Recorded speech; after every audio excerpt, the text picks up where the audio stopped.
vamos dar continuidade à temática sobre a teoria weberiana. E nós vamos visualizar alguns temas importantes, que é a racionalização, os tipos puros de dominação e a ética protestante e o espírito do capitalismo.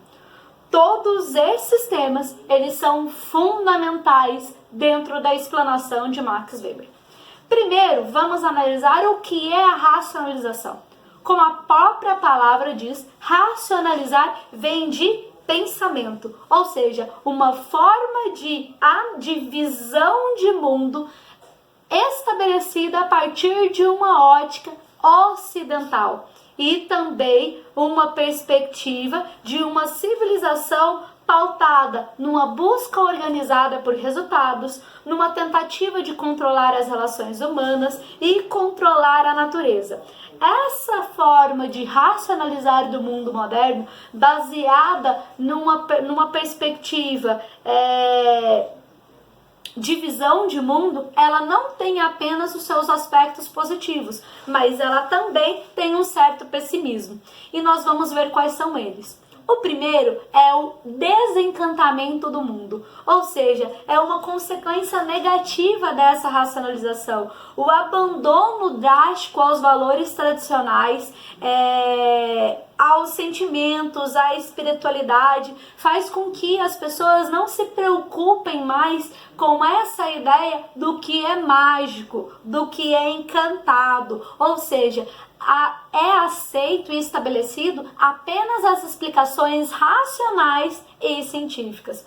A segunda perspectiva, vista também com negatividade, apesar de ser muito pontuada por Max Weber, é a burocracia. A burocracia em excesso, ela funcionaria como uma jaula de ferro, ou seja, que aprisionaria o indivíduo em relações totalmente impessoais, um controle rígido do sistema, tanto da empresa quanto do Estado.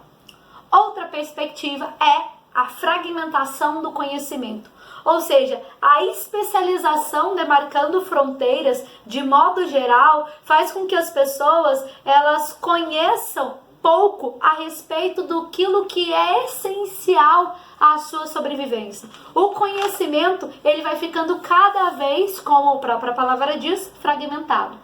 E por último, essa racionalização de forma excessiva, ela causaria uma felicidade adiada. Ou seja, como o ser humano agora, ele busca explicações apenas aquilo que é científico, aquilo que é racional, o ser humano apresenta uma constante indefinição. Aonde ele vai alcançar a felicidade? Parece que nós temos um vazio em si mesmo. E nós percebemos, e principalmente estando dentro de uma ótica, de uma perspectiva religiosa, é que a religião, ela ocupa esse espaço de transcendência na vida do indivíduo. Ela ocupa este vazio que ele é preenchido pelo lado espiritual. Já que você entendeu essa perspectiva da racionalização, vamos ver o que é os tipos puros de dominação. Você já viu no vídeo anterior? Se você não viu, corre lá e dá uma analisada. O que são os tipos ideais? Ele vai estabelecer o que é a dominação. Vamos lá? Primeiro, poder e dominação não é uma pessoa, mas é uma relação social de mando e obediência. E para ele, lembra, ele não é positivista, mas o método compreensivo. Ou seja, ele vai analisar o sentido do fenômeno. E ele vai falar que essa relação de mando e obediência, ela se dá por algumas circunstâncias. Lembrando que existem vários motivos para essa submissão. E ela não precisa estar ancorada em apenas um tipo. Eu posso ter mais de um e isso não me inviabiliza a teoria. Vamos ver quais são eles? Primeiro, eu tenho o tipo puro de dominação racional ou legal.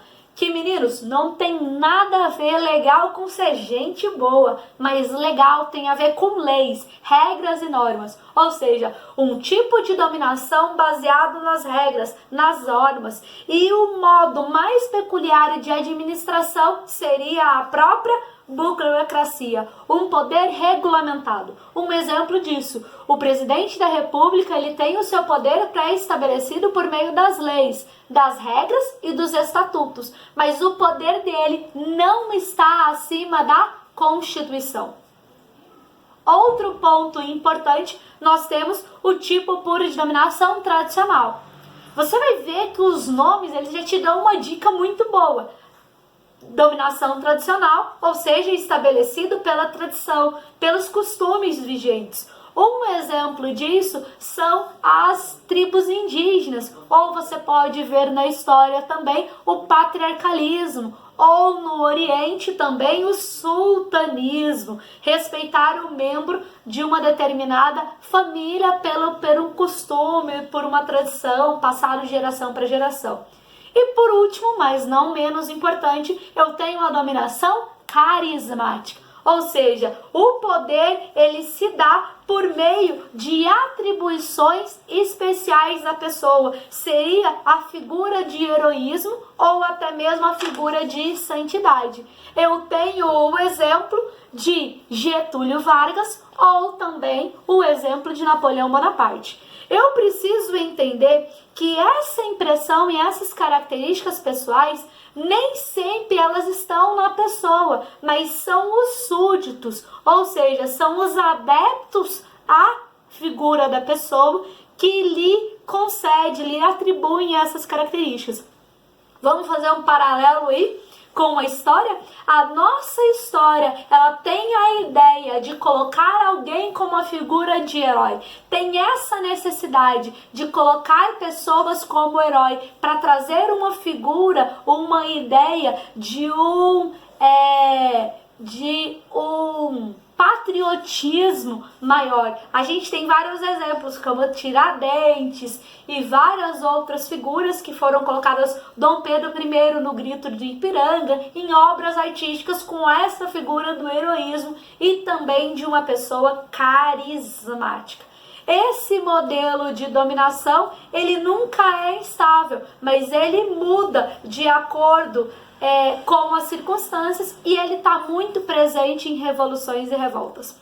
Agora nós temos o nosso último tema, que é uma das obras extremamente importantes de Weber, que é a Ética Protestante e o Espírito do Capitalismo, mas que nem todos compreendem da forma adequada, porque ela é mal interpretada. Há aqueles que consideram que ele coloca o protestantismo como único fator do capitalismo, e ele não é o único, mas um deles. Qual é essa ideia então? É que ele vai colocar a religião protestante como um dos precursores importantes para o capitalismo. E aonde isso vai estar presente? Dentro da teoria da predestinação de João Calvino, que para se salvar as pessoas teriam que ter atitudes e virtudes que levassem a pessoa a serem salvos. Qual era essa? Uma vida ordenada, racional, laboriosa, ou seja,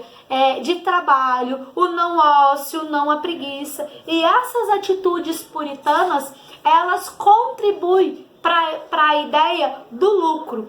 Temer o pecado e evitar o ócio, a avareza, a ganância, leva com que a pessoa e o trabalho acumule capital. Tudo isso, esse papel do protestantismo, ele vai funcionar como uma mola propulsora para o desenvolvimento da mentalidade capitalista. A gente vai ver que Martinho Lutero também vai ter sua importância através da vocação, como uma ocupação útil e o trabalho. Eu espero que vocês tenham gostado. Este foi apenas um resumo do seu conteúdo. Um beijo, tchauzinho e até a próxima!